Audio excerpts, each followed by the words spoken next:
Well, good day everybody. Here we are again, and another little session in the MDL Race Village ahead of the Ocean Globe Race, which starts next Sunday, less than a week away.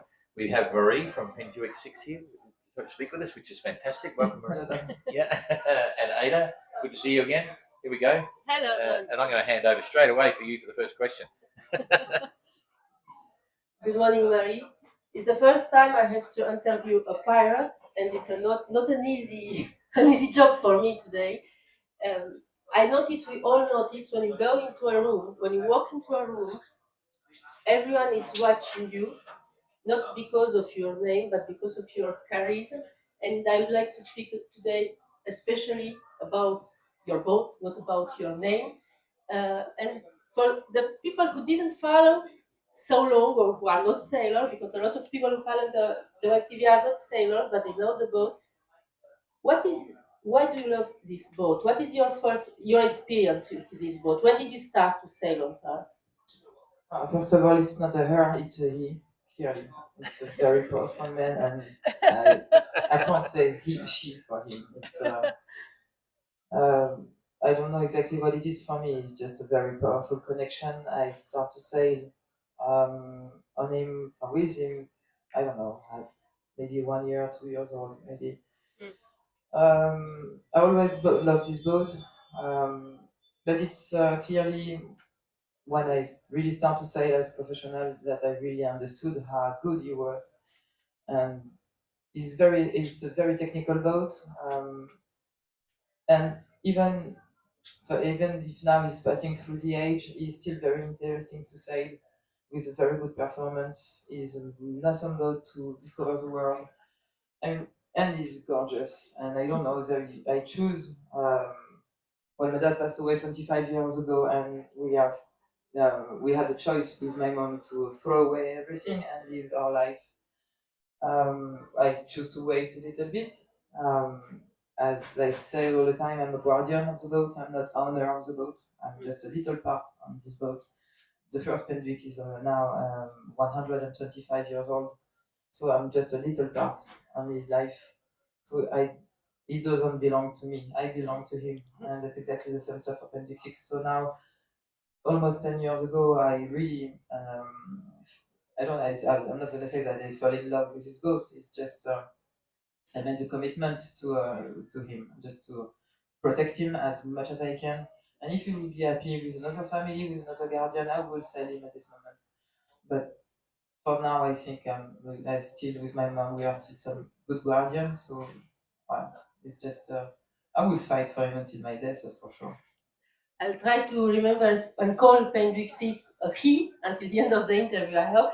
You just have to pass to the button and just look at him. I agree. Even if women are very powerful, it's not the same stuff.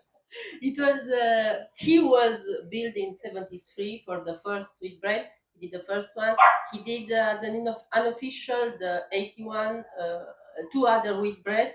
How can you tell to the people, to our followers, what is the history of Pendwick 6 with the whitbread? And why, for example, he was unofficial for 2 whitbreads? What does it mean? Well, it was not too official. He just been disqualified in 1977 because he had a uranium kill. And after that, it's a big story between English and French, why they done it, or people say that it was illegal, but sometimes it was legal 4 years ago. Some other people say, yeah, the boat started to win a lot of races, so we have to disqualify him. It's just a story between, but no, it was not illegal or anything like that. It's just the boat was very powerful in 1973, very in advance for his age, so everything breaks. And when he came back in 1977 and 1981, at this moment, the architecture today, had some huge progress. So he was already a bit too old-fashioned at this moment. But So now we're here with the Ocean Globe Race, which is like a retro recreation of the original whitbread sort of events Do you feel as if it's entering into this that there's a bit of unfinished business here, or are you just really seeing it as a here and now for DUICK having a competition against some other interesting boats? You know? Well, boss, in a way, yes. If I can, it won't be the same anyway. The boat already has his life. He already got his history, and it's not the same weather condition. It's not the same sailor, so we cannot rewrite history. So, but on the same times, if I can, I will do my best just to push him as much as we can. And if we can win, we will. Yeah. But it's another story. I'm not my dad. It's not the same crew. It's not the same weather forecast. It's not the same concurrence. So, Yeah. but why not? Yeah. So he's looking pretty good. I mean, your sales look good, all that sort of stuff. You've done a comprehensive refit. Are you satisfied you've done everything you wanted to do in the refit? You had the budget? No? Where does it stand? No, it's just it's I'm very lucky because this boat never stopped sailing. So he never stopped. He never passed 1 or 2 years on the shore and stop. So it keeps a very good level all the time. But there is a big difference between a boat who's sailing and a boat who's sailing around the world, and that's really cool because now I made a big refit. I made the first one in 2017. We made another one in 2010. Um, this one is, yes, of course, very big because it's sailing around the world, but it's not yet. It's very good condition. It's a very good looking boat, but it's not as good as I want it to be. Yeah. Always a challenge. So, but you've done a lot of sailing as well. I think you've done one or two across the Atlantic, and then various regattas and so on. I know you and the Spirit Equip have been facing off against each other. You're happy with your preparation of the crew, and how did you select your crew? I know it was a massive effort. Yeah. Well, as soon as I heard that we had the race, first of all, I said, okay, I'm just gonna make a whole Star game crew. Just call every. But it would be a bad idea. It would be very hard to handle. And anyway, after I read the notice of race, and it wasn't like that. You need to have 70% of volunteers, which is clearly a good stuff. So I just put an ad on Facebook because I didn't want to just to see my friend or the friend of friend and select people like that. And I'm always curious to meet some new people and to give the chance at someone who are not in my area to sail on this boat. I really like to share my boat all the time. If you want to visit the boat, you just have to ask me. If you don't, if you know me or not me, I will visit you the boat if I have time. So I just put an ad on Facebook, say, okay, if you want to go for a journey, maybe you will not come back, maybe you will come back. But never forget, when you get cold, when you be scared, when you be hungry, when you be tired, the boat will never be tired. And so it scared them a little. And I just asked a resume, a letter, and a video of 2 minutes. So I don't know, I think I had 170 applications at this moment. Complete between the two dates because we had a very short time to apply. I selected 60 of them for some interview on video. 38 went sailing with me all summer. We made the Dream Cup, the Ironman race, the round Great Britain and Ireland race, Ireland, Scotland, yeah. And by the time of September, there were 18 to come with us training and make a big turn on the Atlantic. And now there are 16. Yeah. But what were the qualities you are looking for when you did the selection of the crew? Just good human beings. I just need to spend time with people. I don't care if they are good or not. If they are good, it's better, of course. But I have some people who never sailed before, pretty much. It's just I just need to if I want to spend time with this guy, if he's good, connect and well balanced at this moment, I just have to teach him, and my crew is here to teach them. And I have some people who really know how to learn. They put their ego somewhere else and they just absorb everything, every knowledge. The guy I'm speaking about who Never sailed before. I take him on the second and third legs, and he's one of my best helmer. He's just he's very sensitive. He feel everything. He understand, and technique is something, but emotion is something else. And for me, sailing is an art. And if you don't connect with yourself at this moment, you cannot be a good sailor. So I prefer to have some good people who are very sensitive and very emotional, and like that you have a good team. With how many crew you will sail on the boat? We are 12 on board, a team of 21 person. And before I forget, what do you think is your mind quality, not necessarily as a skipper, but in life as a human? Mind clarity? Yeah, your principal, ta qualité, s'il fallait en un mot résumé, parmi tes innombrables qualités, quelle est celle qui Et te mes innombrables correspond? défauts aussi. Attends, parce que c'est la deuxième question. Là, je commence avec la qualité pour être sympa. Oh no, it's not. I mean, it's not being nice or nice. I love my default. The first one is the quality. It's just you need to love your default as much as you love your quality. Otherwise, you don't love yourself.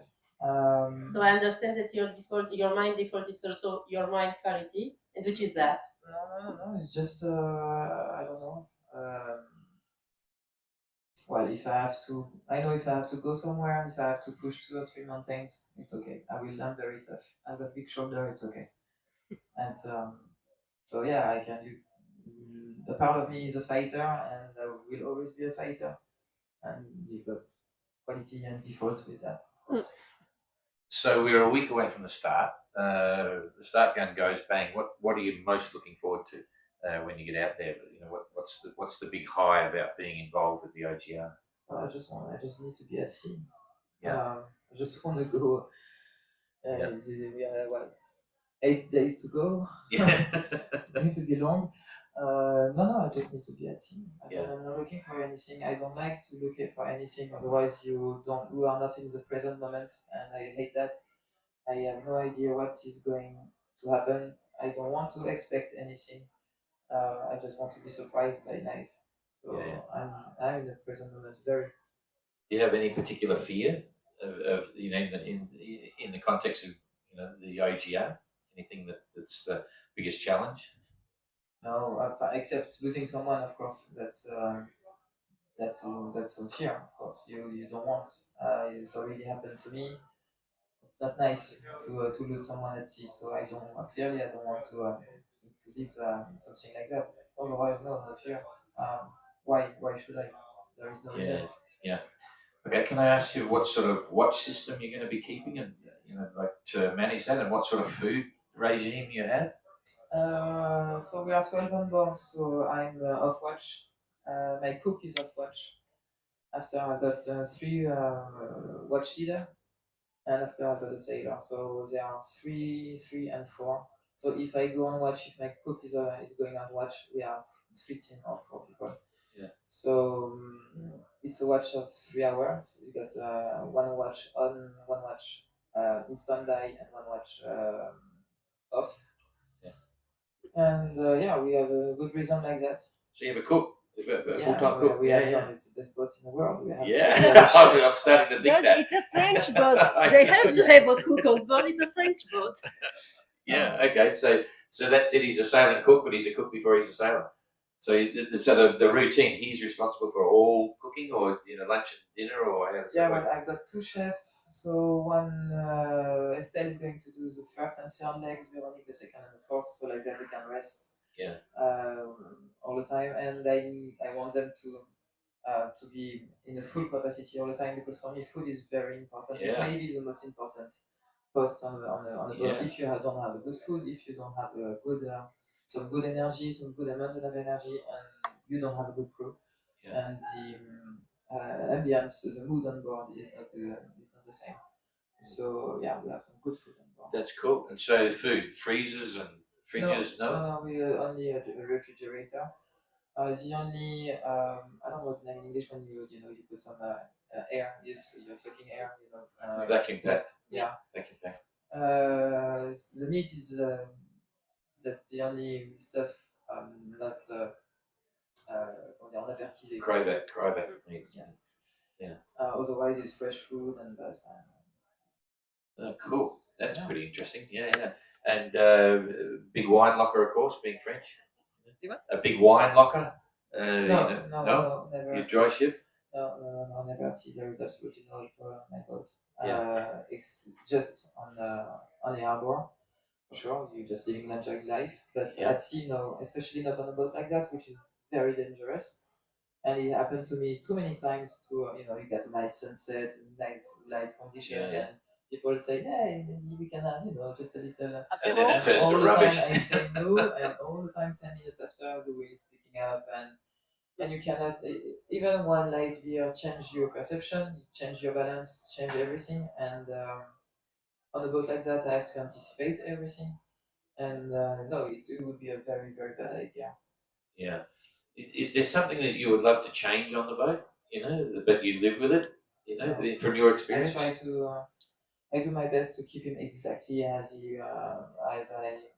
I knew him.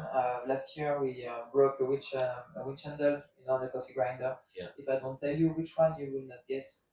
Um, and even for the pool, I had to change one, and we had the choice between a brand new one, cheap but very brand new, and voilà, and to rebuild exactly the same, which is going to cost most. And because we are two guardian with my mom, I had to ask. I already knew. I already knew. But I say, yeah, what should I do? I don't have a lot of money, and you already know the answer. Okay, I'm gonna take not the expensive one, but at least the boat is exactly in the same condition, and I'm not touching him. It's just everything has to be in the same way. Yeah. Okay. So can you just briefly describe the whole association that's looking after all the other penduics, and because it's pretty much a public thing, in France, and it's very popular. I mean, people can follow the boats and see them often. They're often on display. We actually had 3 or 4 of the penduics in the Golden Globe Race Village in 2018. But it's quite a story, Yeah, can you describe how that works? Yeah, after when my dad passed away, we had to find a way to keep the fleet all together and to find well, we are sailor, we don't have any money, so we have to find a way to protect this boat. And yeah, well, if I was rich, the world would be totally different. And so my mom created with Gérard Petitpas by the time Association Eric Tabarly, which here to protect the boat and make them sail. And in 2017, we create the Penduick Association, who's here to rebuild the boat if we need it. So there is one only to keep them in a good shape, and the other one who rebuilds them. So, but it's cool. It's working well for the moment so far. Yeah. As a competitor, which are the boats you keep on eye on?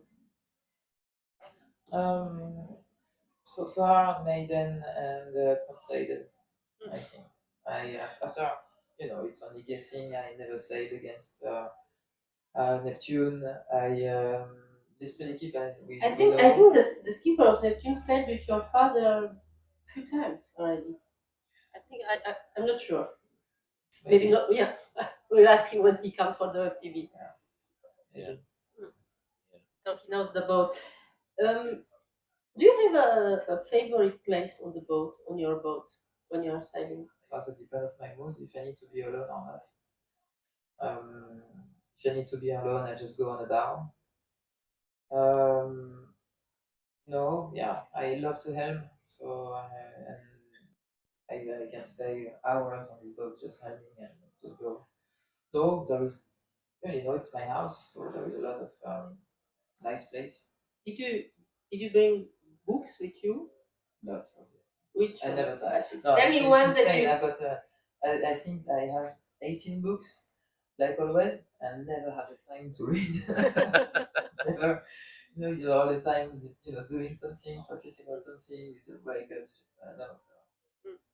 I asked that because I was wondering if you have a hero in sailing, someone who can inspire you, who can inspire, like someone that you met or someone that you read about. No hero, but I love Shackleton for sure. Shackleton for me it's the most amazing leader, human being leader. You know, as a leader for a group of people. You know, I managed to make all his exploration, which it was a failure all the time, but he bring back everyone.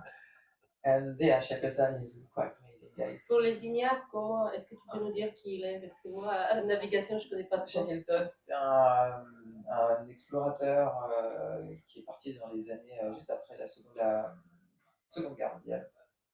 La première, la seconde, avec du temps de Churchill, qui allait faire une exploration en partant des Kerguelen, puis les Creusets, en descendant et en descendant et en descendant et en descendant. Et en fait, c'est un livre qui s'appelle L'Odyssée de l'endurance, qui est incroyable because as soon as you start to read this book, if you know they all come back alive, and every page you say no, this time. No, I asked what it was about in French because this year it's about an expedition and how to keep going and to keep being strong. I've been in all the Shackleton's huts in Antarctica. It's another part of my life. But you have another life as well outside of DUICK and so on. Because I remember the first time I think you were coming up to the office and said, "Oh, is there somewhere to park a horse boat or something?" Because you're heavily involved with horses. Can you describe that other passion just briefly? Yeah, I'm very lucky. I've got two passions, but two passions will take a lot of time, and you don't earn any money with it, so it's nice. With both. Well, I pretty much spend all my life with horses, and I really like to work with difficult and young and difficult horses. So we call it, they call it horse whispering. I don't like the term, but it's just I like to make a bond between human and horses to recreate harmony in couple, you know, and to make people understand what is a horse, because like that when they see truly a horse for what is it, they start to see themselves for what they are, you know, and not the projections they have of themselves or other people or anything. Horses, what is amazing with horses, it's not that they don't speak so they don't lie, it's they don't they act. You know, there is no bullshit, no blah blah blah, no, they just act. So they like you or not like you, if you're a good person with them, if you're not a good person with them. It's just very simple, it's very honest, and yeah, it's most They are free spirits as you are. maybe. Actually, it's a very interesting issue, that one. I won't describe the type of animal, but I'm not a vegan. I'm not a vegetarian. I eat meat. But I had a very interesting experience. Jane and I both did with an animal a few years ago, and it changed your perception of exactly what you're talking about. Where you got to know this animal that was living with us for a while. Not a dog, not a cat, but anyway, and it really was quite surprising. Anyway, you know how to describe that. Anyway. Yeah. Okay. So, I noticed that you've got Philippe Peche on board from GGR fame. You know, he did the 2018 GGR. Is he going to take on a navigation role, or yeah? So it's yourself and him. So you got a backup navigator or something, or is he just? How long does he have? What legs is he doing? He's doing the first and second legs. Yeah. Okay. Yeah, that's cool. Yeah, it was good to see him then. Yeah, So, all right. I think we're. Mary, if you were not yourself and you didn't have to look after the legacy, I'll not say of your father, but at least of the fleet, who would you like to be?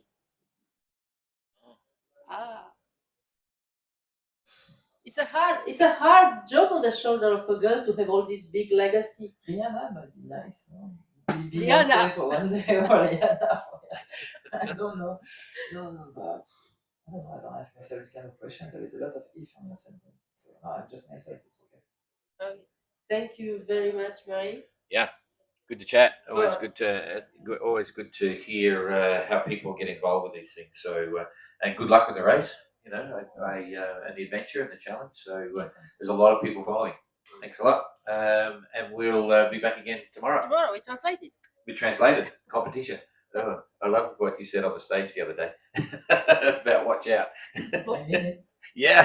Bon vin, Marie, mets-nous en plein les yeux, s'il te plaît.